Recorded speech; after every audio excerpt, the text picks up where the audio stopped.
Il Napoli non sta facendo qualcosa di miracoloso, il Napoli non sta facendo qualcosa di prodigioso, il Napoli sta facendo qualcosa di straordinario, un po' come quello che io ho adesso avanti. Cioè ragazzi,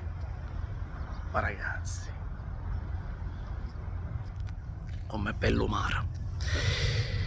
Straordinario, lo dice la parola, fuori dall'ordinario, perché chi poteva mai pensare che con una rosa del Napoli che sì, di qualità, ma se si va a prendere la formazione tipo o i giocatori nella rosa e andiamoli a comparare con l'Inter, ovviamente, ma vale a comparare pure con la Juventus, con il mercato faraonico che ha fatto la Juventus. Sì, anche noi abbiamo speso 150 milioni, perfetto, ma la Juventus ha comprato giocatori di tutto rispetto, che secondo me, se messi in una determinata condizione, faranno bene anche l'anno prossimo.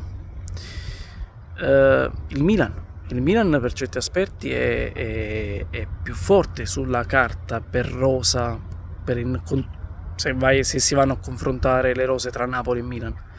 Per certi aspetti anche la Roma.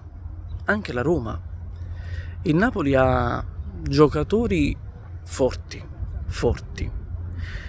ma fatevi una domanda: ad oggi, esclusi 2 o 3, chi è che sostituireste all'interno della rosa tipo, della formazione tipo dell'Inter? Ecco, vi siete risposti. Vi posso dire McTominay al posto di Mkhitaryan, Buongiorno al posto di Acerbi, forse Di Lorenzo, ma poi ecco da dove arriva la straordinarietà del campionato del Napoli. Il fatto di tenere testa a una corazzata come l'Inter, che se ne dica, sì, non ha le riserve all'altezza dei titolari, però la squadra ce l'ha. Detto questo, per arrivare a fare qualcosa di straordinario, qualcosa che era impensabile, dobbiamo battagliare nelle ultime 4 partite, fare gli ultimi 4 passi come ha detto Conte, sempre però rispettando l'avversario. Ieri la Lazio ha fermato il Parma ha fermato la Lazio, era andato in doppio vantaggio, si è fatta rimontare. Il Parma è una squadra ostica, molto ostica.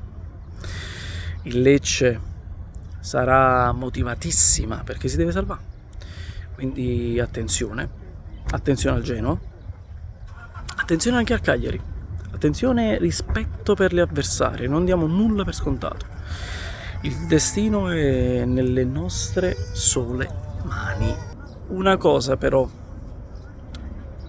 dobbiamo tenere a mente: che Conte è l'uomo giusto al posto giusto, nel senso, in questa situazione qui, in questo scorcio di calendario, in questa situazione di classifica, è il migliore sulla piazza. Poi tutti gli altri discorsi verranno dopo. Teniamo botta, siamo scaramantici, però sappiamo anche che una mano e 2 dita stanno lì, dipende da noi.